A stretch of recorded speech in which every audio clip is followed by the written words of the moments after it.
Salam kasih dalam anugerah Tuhan kita Yesus Kristus. Bapak Ibu, Pak Oma, adik-adik sekalian, kembali kita akan bersama-sama merenungkan firman Tuhan melalui program Sapaan Gembala GKI 5. Hari ini Selasa, tanggal 14 Mei 2024. Sebelumnya mari kita akan berdoa. Bapa di surga, kami bersyukur kalau saat ini kembali kami akan bersama membaca merenungkan firman Tuhan. Kami memohon pertolongan urapan kuasa Roh Kudus-Mu. Dalam Kristus kami berdoa. Amin. Firman Tuhan akan kita pilih dari Kisah Para Rasul ayat 1. Kisah Rasul 1 ayatnya yang ke-26. Demikian firman Tuhan. Lalu mereka membuang undi bagi kedua orang itu, dan yang kena undi adalah Matias. Dengan demikian ia ditambahkan kepada ke-11 rasul itu. Ibu Bapak sekalian yang dikasihi Tuhan Yesus Kristus, kita merenungkan tentang Matias dalam Sapaan Gembala hari ini. Siapakah Matias? Kata Matias dalam Alkitab TB muncul hanya 2 kali saja, di ayat 23 dan ayat 26 yang baru saja kita baca. Namun kisahnya sebenarnya tertulis ada beberapa kali, di ayat 21 sampai 22, kemudian di ayat 24 sampai 25. Nah, Ibu yang kasih dalam Tuhan Yesus Kristus, menarik untuk kita perhatikan di sini. Matias adalah salah 2 atau satu dari 2 orang yang dipilih oleh para rasul untuk menggantikan Yudas Iskariot yang setelah mengkhianati Yesus, menyerahkan Yesus untuk ditangkap dan disalibkan, lalu dia mengakhiri hidupnya dengan bunuh diri. Setelah Yesus terangkat ke surga, para murid memutuskan untuk menggenapi kembali ke-12 rasul seperti 12 suku Israel, dan mereka bergumul dengan beberapa kriteria para pengganti yang layak menjadi pengganti Yudas Iskariot. Ada beberapa kriteria di sana, di antaranya adalah mereka sejak awal sudah mengikuti Yesus. Jadi mereka menyaksikan langsung apa yang pernah Yesus ajarkan, apa yang pernah Yesus perbuat selama Tuhan Yesus hidup dan berkarya. Lalu terpilih 2 orang, yaitu Yusuf yang disebut Barsabas dan Justus, lalu Matius. Jadi ada 2 orang, yaitu Yusuf yang biasa disebut Barsabas ataupun Justus, lalu Matias. Siapakah Matias ini, Ibu sekalian? Matias tidak terlalu terkenal atau terlalu viral begitu ya. Tetapi hal penting yang saya ajak kita perhatikan, Matias adalah salah satu dari 70 orang yang ternyata pernah dipilih Yesus, diutus Yesus untuk mewartakan Injil. Artinya Matias adalah orang-orang yang sungguh tahu persis dan bahkan pernah terlibat dalam pelayanan seperti saat Yesus ada. Apa yang saya ajak kita renungkan, Ibu sekalian, tentang Matias ini yang menarik juga adalah dia terpilih secara diundi. Dalam proses pemilihan pada masa perjanjian lama, Allah pernah memerintahkan untuk dilakukan pemilihan dengan menggunakan undi. Bahkan Allah menetapkan suatu alat khusus, yaitu Urim dan Tumim dalam Samuel pasal 14 ayat 41. Ini mengingatkan kepada kita bahwa seringkali ada hal-hal yang harus membuat kita membuat pilihan dan kita membutuhkan metode. Yang menarik dalam pemilihan undian kepada Matias ini, sebelumnya mereka berdoa. Dari 2 orang ini, siapa yang terpilih?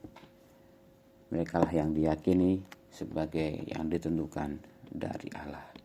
Ibu Bapak Saudara sekalian, mari kita juga terus menyandarkan hidup kita kepada Tuhan, supaya kita juga suatu saat ketika dipilih oleh Allah untuk sebuah tugas yang penting, yang mulia bagi kemuliaan Tuhan, kita pun siap dan kita pun juga akhirnya boleh menggenapi apa yang menjadi rencana Allah dalam hidup dan kehidupan kita.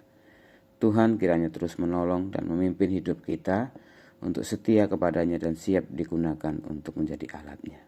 Amin. Mari kita berdoa. Bapa di surga, kami bersyukur kembali kami membacakan firman Tuhan yang mengingatkan bagaimana Tuhan memilih Matias untuk menggenapi ke-12 rasul untuk mengerjakan mengemban tugas Allah sebagai saksi Kristus dalam mewartakan karya keselamatan Allah melalui pengorbanan Kristus di kayu salib.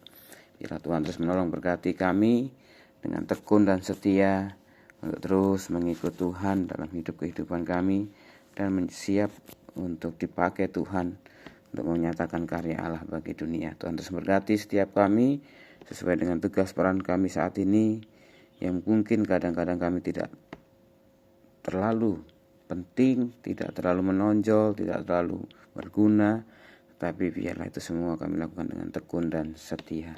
Kami berdoa Tuhan dalam setiap karya peran tugas kami, baik dalam keluarga, dalam gereja, dalam pekerjaan, bahkan di tengah bangsa ini. Tuhan terus berikan ketekunan, kesungguhan, dan tanggung jawab. Terima kasih ya Tuhan, kami saat ini mau bersehati berdoa untuk saudara-saudara kami yang dalam kelemahan tubuh, lanjut usia, dalam pemulihan kesehatannya. Kami mendoakan untuk Oma Heni Cahya, Oma Budi, Bapak Effendi, Bapak Sultanto Harto Putri Tiniati, Ibu Nani Mahargono, Ibu Nani Pangestu, Oma Sylvia Intan, Oma Sumihar, Oma Christine, Oma Juli. Kami terus juga mendoakan untuk Ibu Trisnaningsih Sutejo. Kami juga mendoakan senantiasa untuk Ibu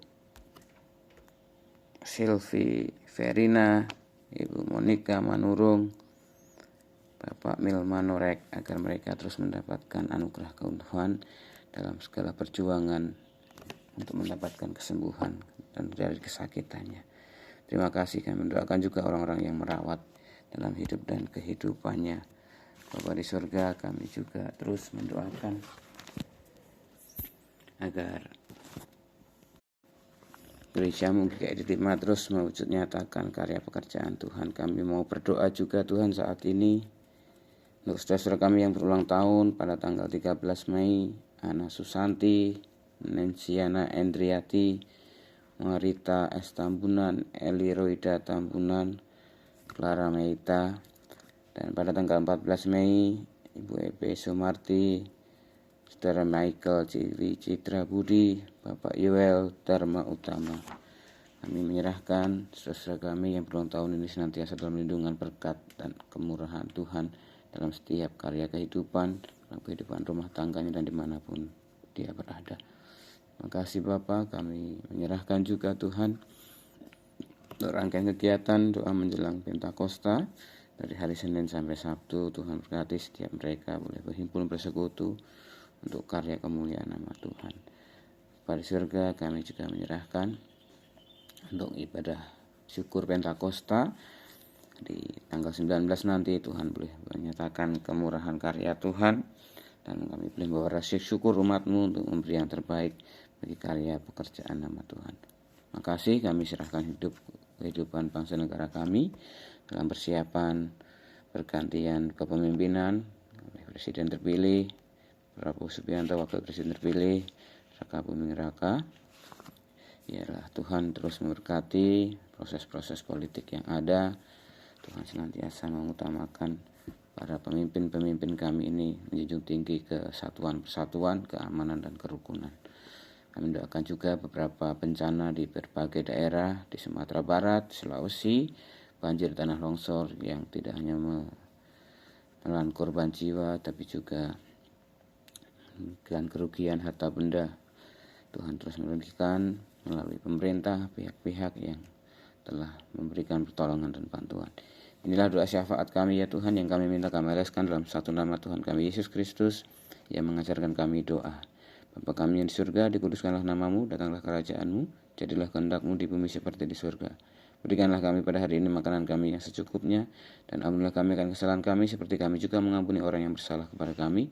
Dan jangan bawa kami dalam cobaan, tapi lepaskanlah kami daripada yang jahat, karena Engkau yang punya kerajaan dan kuasa dan kemuliaan sampai selama-lamanya. Dalam berkat Tuhan kita anugerah Yesus Kristus, sekarang dan selamanya. Amin.